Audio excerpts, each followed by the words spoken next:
I'm Evan Pritchard, and I'm the author of many books on Native American culture, and I'm here at one of my favorite spots in Manhattan, which is the one that I feel best expresses the history, the Native history of Manhattan, as I understand it. In front of City Hall, and this is a surrogate court, which is where a lot of the history books are kept about the Natives' records.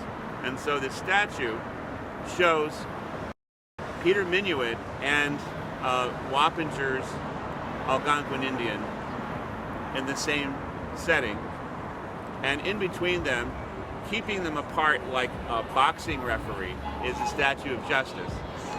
I think it's very interesting that the statement is being made here that what happened was that Peter Minuit was not the most just person, but he had this mission to establish Dutch settlements for trade here in Manhattan, and he had trouble finding the right people to do business with, and so he did business with anybody and told them anything they could. So in 1626, there's the 60 guilders of stuff, and he claimed to get all of Manhattan. Well, it's such a complicated story.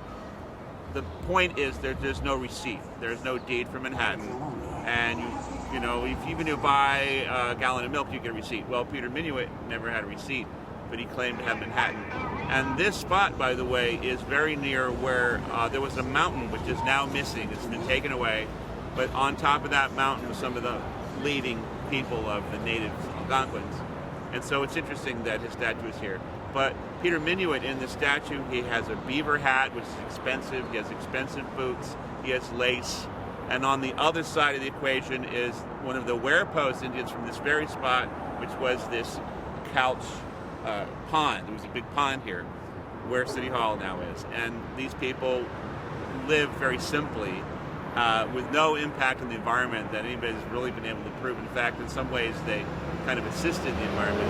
And Peter Minuit left the Dutch, he was fired, and he went off to join the Swedish people who did combat with his own Dutch. So this fellow was kind of shaky. So in this wonderful statue, we see him looking very proud, and we see the very proud Werepost Wappingers Algonquin, and with justice keeping them apart, and saying perhaps in a statement that justice was not served. And I totally agree with that.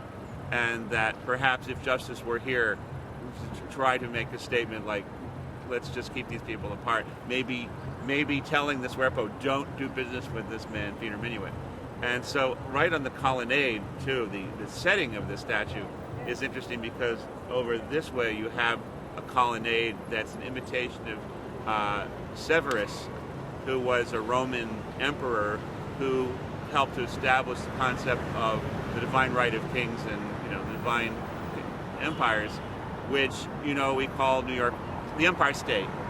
So there's probably another statement being made right here that perhaps some people see Peter Minuit as being like Romulus and Remus, establishing this eternal empire, and the Native Americans don't really feel that's quite valid because it's their land. So how can you have an empire in their land? Where's this receipt? We didn't do this deal.